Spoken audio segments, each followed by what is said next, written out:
In 1795, Pinckney's Treaty, which is also known as the Treaty of San Lorenzo, had established commercial relations with the United States and Spain, making that a connection. In the year 1800, the United States proposed stiff penalties for American citizens who voluntarily served on slave ships whom were trading between two foreign countries. In 1807, the United States passed a legislation banning slave trade that would take effect the following year. In 1819, the United States and Spain renewed commercial agreements in the Adams-Onis Treaty. But in 1819 again, Congress passed legislation stiffening the laws against the American participants that were involved in the slave trade. In 1820, the United States deemed slave trading an act of piracy and punishable by death penalty, making this the first law that would have consequences for the American people. Within the same year of 1820, the United States Navy dispatched 4 vessels to patrol the coast of West Africa for slavers. This initial campaign only lasted for 4 years before the Americans called back their people and broke off the cooperation with the British. But in 1824, Great Britain and the United States negotiated a treaty that recognized the slave trade as being a piracy, and they agreed to work together to destroy it. But the United States Senate didn't follow along with this treaty, and it forced them into a series of amendments. And as a result, Britain refused to sign it. In 1825, the Antelope, which was a slave ship that was sailing under the Venezuelan flag, was seized in the United States waters with a cargo of 281 Africans.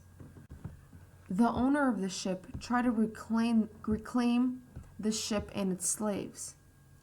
But once the Supreme Court heard the case and the issues, it came to a unanimous opinion that declared the slave trade a violation of the natural law. But 39 of the slaves were returned to the owner of the ship. In 1837, Britain invited the United States and France to create an international patrol to stop slaving. But the United States declined to be involved.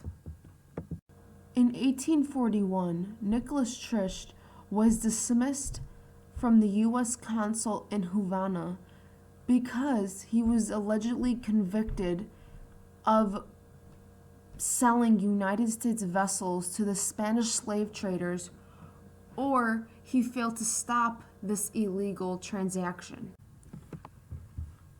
In the 1860s, the Atlantic slave trade was abolished over a 30-year time period, ending with Portugal's 1836 ban on the slave trading, but this didn't stop the profitable trade.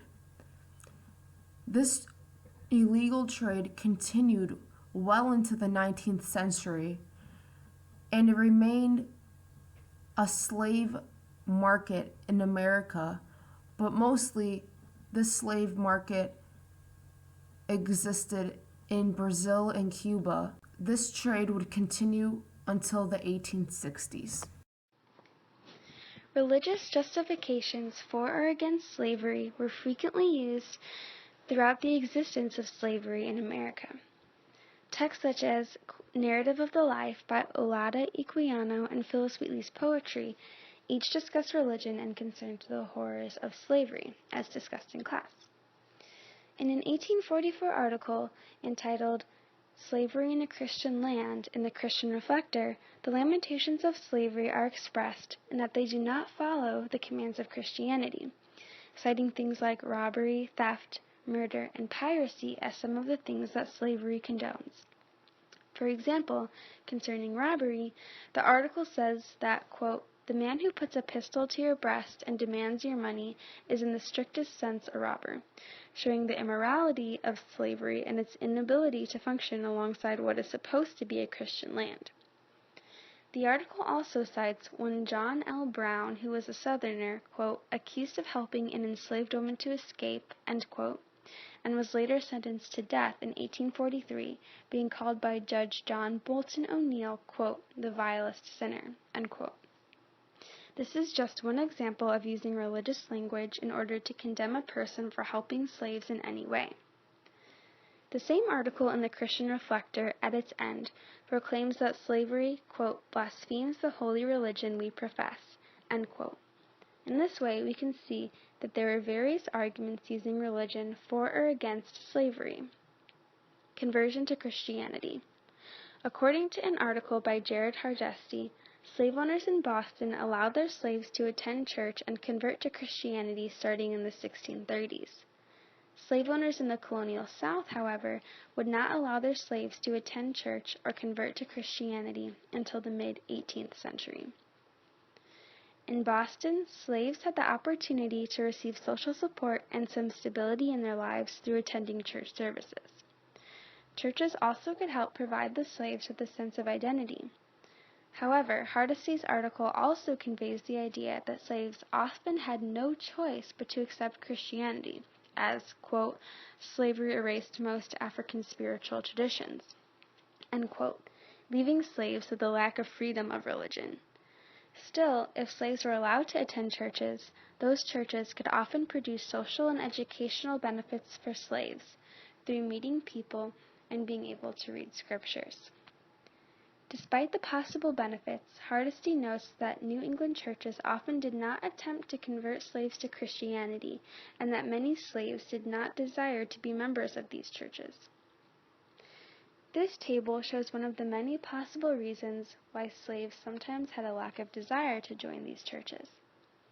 This chart shows a study of the allegations of adultery in several different churches towards whites and blacks.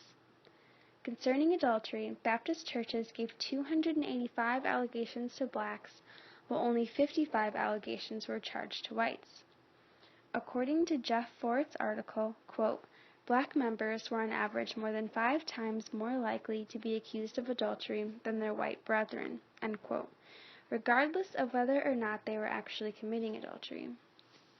However, it should be noted that slaves often charged their owners, each other, and even themselves with adultery.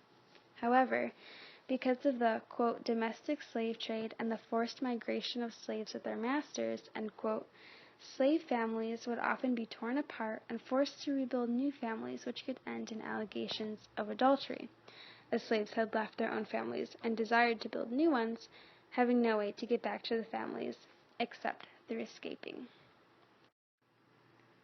Pro-slavery religious arguments. According to an article by Henrice Altink, abolitionists would often discuss the sexual abuse and harassment that female slaves often went through at the hands of their owners. Abolitionists would argue, quote, that slavery reduced slaves to a less than human condition and that it corrupted slaveholders because it prevented them from living up to the norm of masculine restraint, end quote. In order to combat this charge, slave owners simply said that these female slaves were, quote, "naturally promiscuous," end quote.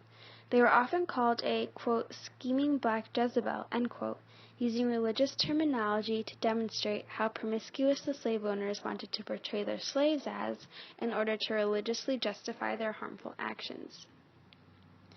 With concern to the transatlantic slave trade, an article by Katie Geneva Cannon states that traders, quote, "succumbed to the lies and manipulations that their sole salvation depended on the ceaseless replication of systemic violence in converting non-Christians, controlling territorial lands, and exploiting their natural resources, which supposedly would result in establishing God's kingdom on earth as soon as possible," end quote.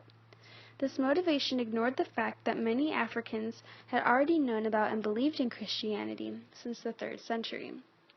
Still, Many held on to this view as a way to continue the slave trade, as it was seemingly commanded by God. Many of these traders also believed themselves to have been, quote, natural masters ordained by God as the superior, end quote, thus justifying their enslavement of the African people. Additionally, cultural stereotypes often concluded that Africans were, quote, infectious progenitors of sin, end quote, giving slave owners further reason to buy and harm their slaves. The curse of Ham was also an argument used to continue slavery. The curse of Ham asserts that Ham and his descendants, quote, were cursed by Noah with slavery to punish a sexually perverse Ham for molesting or even castrating his father Noah, end quote. The Book of Philemon was also often used to show that slaves must obey their masters, an example of using a specific religious text to justify slavery. Anti-slavery religious arguments. Quakers often played a significant role in the movement towards abolitionism. Joseph Sturge, a Quaker, led the British and Foreign Anti-Slavery Society in 1838. The first anti-slavery society in America was founded by Quakers in 1775. Seventh-day Adventist abolitionist James S. White was able to take the Book of Philemon to show that it did not justify slavery. He said that Onesimus was not a slave in the same way that African Americans were slaves, based on the Greek word that Paul uses when referring to Onesimus. White writes that Onesimus, quote, may have been a free man in the employ of Philemon, or he may have been bound to him as a minor by his parents, or he may have bound himself to serve for a time. In this way, end quote. In this way, White proclaims that the plight of African slaves was wholly different from the situation Onesimus was in. The earlier article from the Christian Reflector also attempted to give a variety of reasons that slavery was incoherent with Christianity and must be abolished, discussing how slavery breaks several of God's commands. In the end, it is clear that religious arguments were used for and against slavery, and the opinions of people varied greatly.